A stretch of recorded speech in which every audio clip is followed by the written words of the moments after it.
Hello everyone, and welcome to E.M.A.N. Effectively Making a Noise. Today's story is going to be Joseph is sold into Egypt. Joseph is sold into Egypt, and it's coming from Genesis chapter 37, verses 1 through 36. Jacob continued to live in the land of Canaan, where his father had been a stranger. The years passed, and Jacob's son Joseph grew to be a lad of 17. Rachel, the mother of Joseph, had died when she gave birth to Joseph's younger brother Benjamin. Joseph helped his older brothers, the sons of Leah, Bilhah, and Zilpah, take care of his father's flocks. One day, Joseph brought an unfavorable, which means not speaking good of or not in favor of, report to Jacob concerning his brothers for a wrong they had done. Now Jacob loved Joseph more than any of his children, because he was the son of his old age, and he made him a coat of many colors. But when his brothers saw that their father loved Joseph more than all of them, they hated Joseph, and could not speak peaceably to him. One time Joseph had a dream, and when he told his brothers about it, they hated him all the more. This is what Joseph said to them: "Hear, I pray you, this dream which I have dreamed. For behold, we are binding sheaves," which means tying up bundles of grain, "in the field. And lo, my sheaf arose and stood upright. And behold, your sheaves stood round about and made obeisance to my sheaf." His brothers angrily replied, "Will you indeed reign over us? Or will you indeed have dominion over us?" And they hated Joseph all the more for his dreams and for his words. Soon Joseph had another dream and told it to his brothers, saying, "Behold, I have dreamed another dream, and behold, the sun, the moon, and the 11 stars made obeisance to me." But when he told it to his father and to his brothers, his father rebuked him, saying, "What is this dream that you have dreamed? Shall I and your mother and your brothers indeed come to bow ourselves down to you and to the earth?" And his brothers were very jealous of him, but his father kept Joseph's words in mind. Now Joseph's brothers went out to pasture their father's flock near Shechem, but Joseph remained at home. And Jacob called Joseph to him and said, "Your brothers are feeding the flock at Shechem. Go and see if it is well with your brothers and with the flocks, and bring me word again." So Jacob sent Joseph from the valley of Hebron, and he came to Shechem.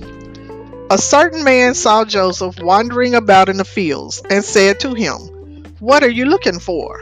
Joseph replied, "I am looking for my brothers. Tell me, I pray you, where they are feeding their flocks." And the man said, "They have gone from here, for I heard them say, 'Let us go to Dothan.'" So Joseph went after his brothers, and finally found them at Dothan. When the brothers saw Joseph coming afar off, even before he came nearer, they conspired against him to kill him. They said to one another, "Look, here comes the dreamer.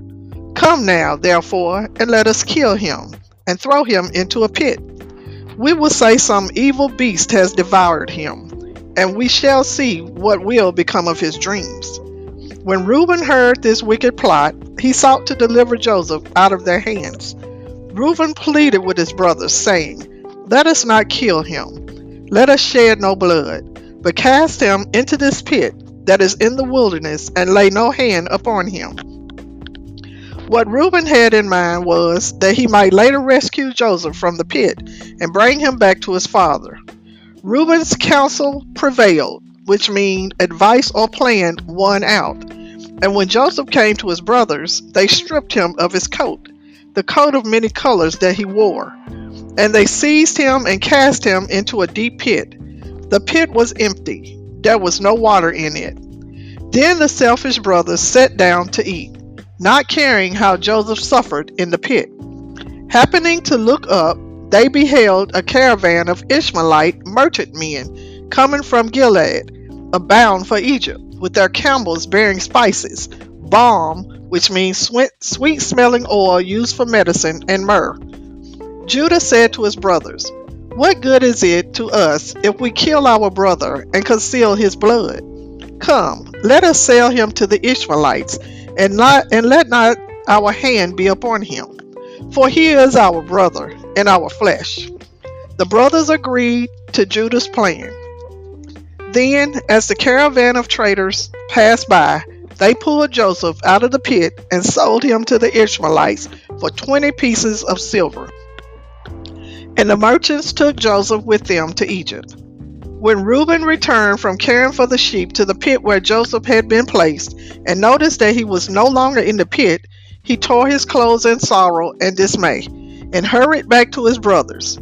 To them he exclaimed, "The lad is gone. Now what shall I do? Where shall I go?" The brothers took Joseph's coat and killed a kid, and dipped the coat in the blood. Then they brought the coat of many colors to their father and said, "We have found this. See if you can tell whether it is your son's coat or not." And Jacob recognized it and cried out, "It is my son's coat. An evil beast has devoured him. Joseph has, without doubt, been torn in pieces." Then the poor old father tore his clothes and put sackcloth, which is coarse dark clothes worn to show sorrow, upon his loins, and mourned for Joseph many days. All his sons and his daughters tried to comfort him, but he refused to be comforted, and said, "For I will go down to the grave to my son, mourning."